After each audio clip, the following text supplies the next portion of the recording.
you know what, they want us to protest peacefully, then that's what I'm doing. You should actually report on that. Yeah, they've got blood on their own hands. I don't know if CNN's going to include that in their documentary. The whole, you've got blood on your hands, CNN.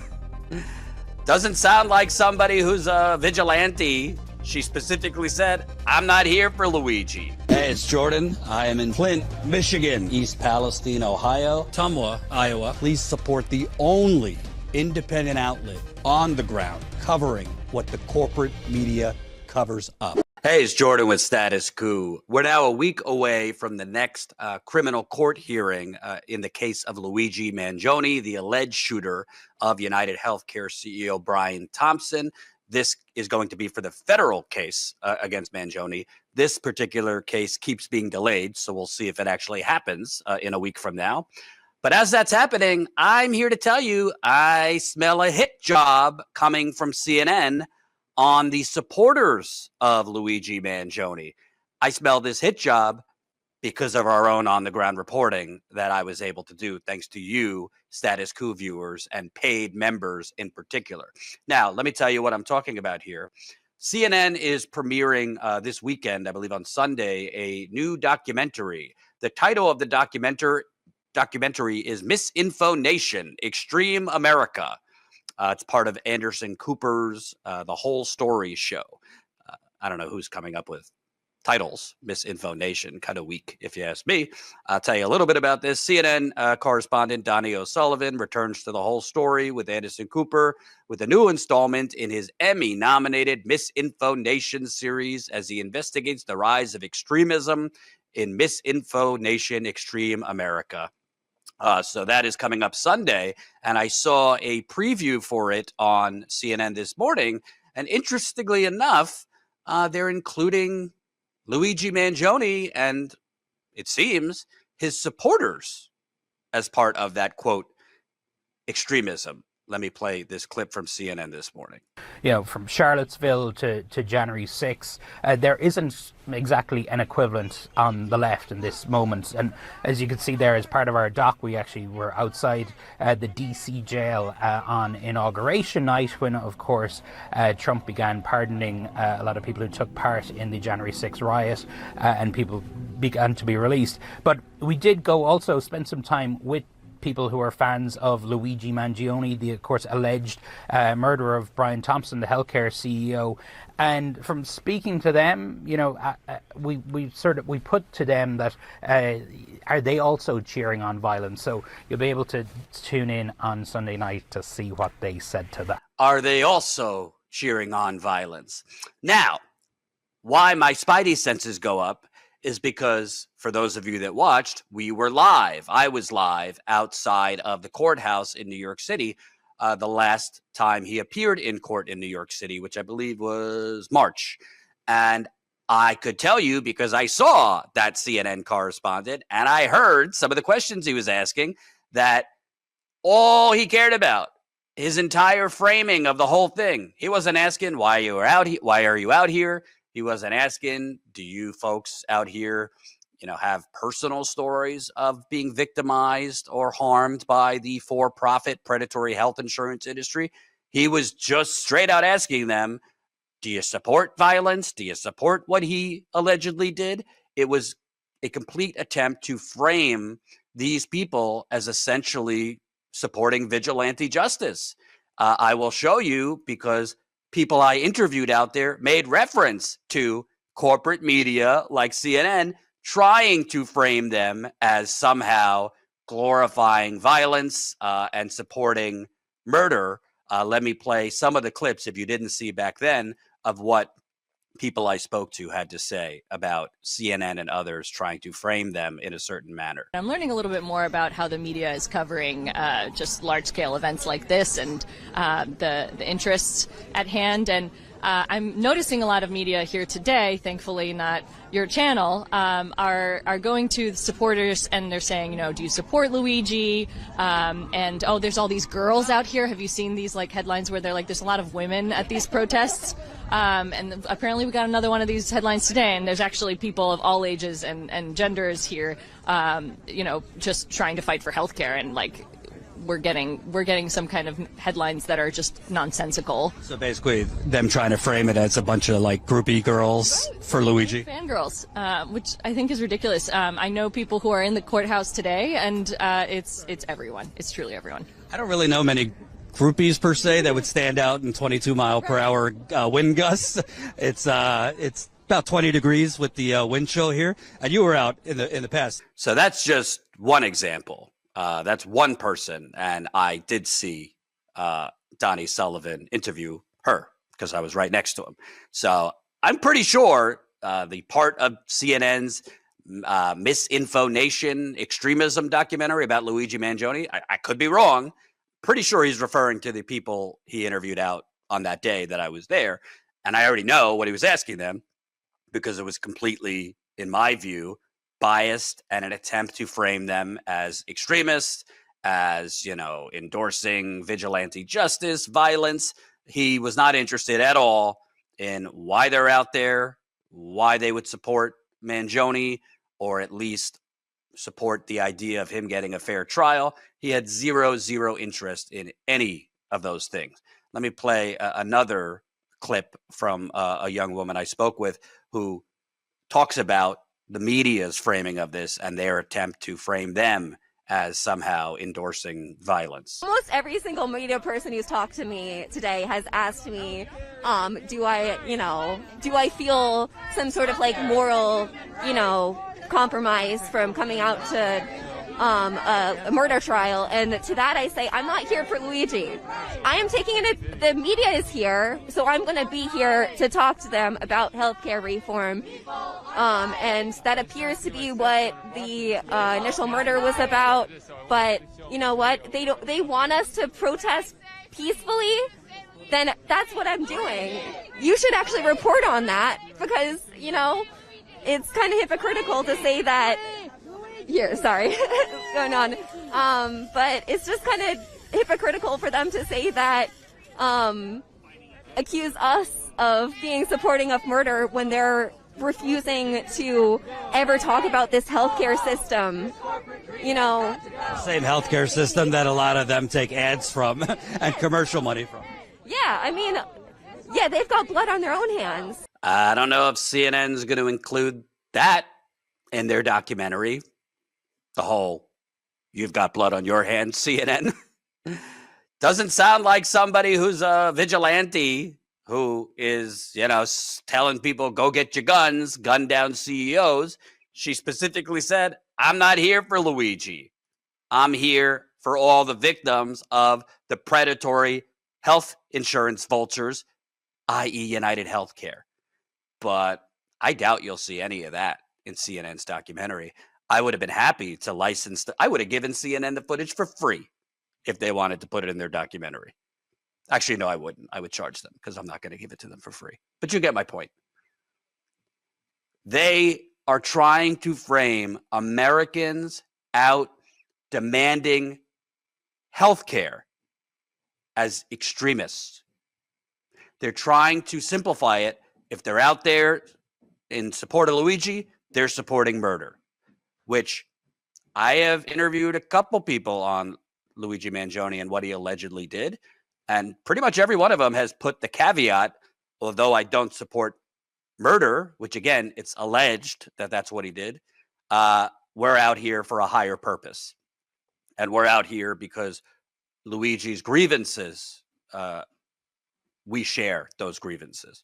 I want to show you one more person that I guarantee you, you will not hear this kind of talk in CNN's upcoming Misinfo Nation documentary. But this is another person I spoke to out there and doesn't seem like an extremist to me. Seems like they're trying to frame it as, oh, these people are just out here because it's like the Robin Hood thing or they got the hots for him. I don't see that. I see people out here because they've either dealt directly with this for-profit predatory system, or they care about the wider public. I think, yeah. I mean, obviously there was the people online who were commenting on his obviously attractive appearance, but I mean, can we see him right now? Are we looking at him right now? There's photos of him on that shirt over there. I can pull those up on his phone. Why would I stand out in 22-degree weather if this wasn't something that I cared about? You know, this is something that I feel very, very deeply passionate about, because this is something that has personally affected me, personally affected my loved ones. Basically, every single, like, you cannot talk to an American that has not had an experience or does not personally know someone that has not had a terrible experience with their health insurance industry. It's a running joke, and it shouldn't be. They shouldn't be allowed to just get away with this, and they get away with it because they're able to lobby politicians through lobbying firms, which is a huge issue with all of our policy in this country. It's the reason why we don't get anything done is because of lobbying. Because if you look at the way that other countries have their elections funded, in the UK, elections are publicly funded. So that's not saying they don't have similar problems, but lobbying firms are so powerful in the United States, especially when you consider how much money UHC, look it up, how much money UHC spends on lobbying every year versus how much of that money they could have spent, I don't know, actually accepting somebody's claim. You think that one's going to be in the Misinfo Nation extremism documentary? It's just disgusting. It's absolutely disgusting, because we cover a whole lot of extremism. Tina Desiree Berg, our colleague out in Los Angeles, has covered the growing white supremacist movement in this country, the growing not literal Nazi movement in this country, Proud Boys, 3%ers, et cetera, et cetera. Now you have, I've talked to Tina about reporting on this. You literally have white nationalist towns growing where only white nationalists live there. But they're trying to frame young people, old people. There were doctors I interviewed out at this rally. They're trying to frame them as like somehow supporting extremism or extremists themselves or vigilantes or peddling misinformation. You think they're going to have in their documentary, under the extremism umbrella, for-profit health insurance industry companies like United Healthcare, which, by the way, CNN takes money from, in commercial advertising? Think they're going to have it as extreme to use artificial intelligence to deny Americans who have health insurance healthcare claims? You think they're going to claim that as extremism at a 90% error rate, by the way? Let me repeat. 90% error rate. You think they're going to say that's a bit extreme? Maybe their definition of extremism is a little different than mine. And we could debate murder. I'm not for murder. I've said all along, I don't support just going getting your guns, gunning down CEOs or anybody. Put aside the moral issue with that. That is then going to boomerang back on us, the working class, the proletariat, a whole lot more than them. Because you start gunning down CEOs, trust me, you think this is a fascist country now? Wait for what will happen if we start accelerating violence. Wait for it. Forget martial law. It'll be even worse than that. But this is how the corporate media, and it's not just CNN, it's all of them. They don't want to actually report on the murder happening every day, because a lot more murder victims at the hands of United Healthcare than allegedly at the hands of Luigi Mangione. I don't know if I'm going to watch this documentary. I got better things to do. A show I want to watch is coming up at the same time, The Last of Us. Free promo, good show on HBO. But I'm telling you, it's going to be a hit job. I also want to give you a little bit of an update here. I found this interesting. This from the New York Times, which is actually a decent story, so I'll give them credit. They reported on essentially this decision by the Department of Justice, the Attorney General, to come out now against Luigi Mangione, saying we're going to go for the death penalty, is highly unusual that this happened so quickly. Let me read this from the New York Times. When Mr. Mangione was arrested in December before President Trump took office, the U.S. Attorney's Office for the Southern District of New York said the state prosecution would occur first. But last week, Trump's Attorney General Pam Bondi signaled that the Justice Department would move quickly, saying that federal prosecutors would seek the death penalty for Mangione. The president's directive was very clear. We are to seek the death penalty when possible. Bondi said in an interview with Fox. Deliberations over whether to seek the federal death penalty could take a year or more in the Southern District and the Justice Department. Reminder, this murder occurred in December, so it's been 5 months, not a year. Ms. Bondi's swift announcement was all the more unusual given that Mangione has yet to be formally indicted in federal court. That's important. There has been no federal grand jury indictment of Mangione thus far. Mangione's case has become an arena for Ms. Bondi to show her commitment to the president. Her decision is, quote, more political theater than anything else, said Cheryl Bader, a law professor at Fordham University. Quote, this is a way to grab some headlines and to show in a very public way Trump's commitment to reestablishing the death penalty in federal prosecutions. So Trump wants to reestablish the death penalty against someone who allegedly killed a healthcare executive, while at the same time freeing January 6th protesters, many of whom beat up police. I'm not saying they should get the death penalty, to be clear, but beat up police,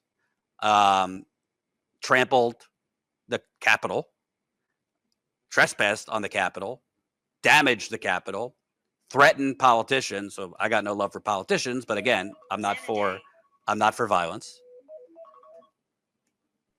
They want to do all that. So he's got a different definition of violence, right? If you're a January 6er, they're freedom fighters. If you're Luigi Mangione, for what you allegedly did, send him to The Hague. Give him the guillotine. I'll tell you a little bit more here. Death penalties in the federal system are harder to come by, and cases take an extended time. In Manhattan, where Mr. Mangione's case will be heard, juries have been reluctant to sentence a defendant to death. The last federal executions in New York State, stemming from Southern District cases, were in the 1950s. In federal cases that are eligible for the death sentence, prosecutors in a U.S. attorney's office typically speak to the defendant's lawyers before making a recommendation to a panel of Justice Department officials in Washington. The panel then makes a recommendation to the Attorney General. The process can take months. The speed of this announcement in relation to the death penalty for Mangione is, quote, a little bit reckless, said Catherine Miller, a professor and co-director of the Criminal Defense Clinic at the Cardozo School of Law in Manhattan. If the Trump administration is committed to seeking death in every eligible case, quote, they may end up running afoul of the Constitution, Miss Miller said. You're supposed to be narrowing in the type of cases that you seek death for.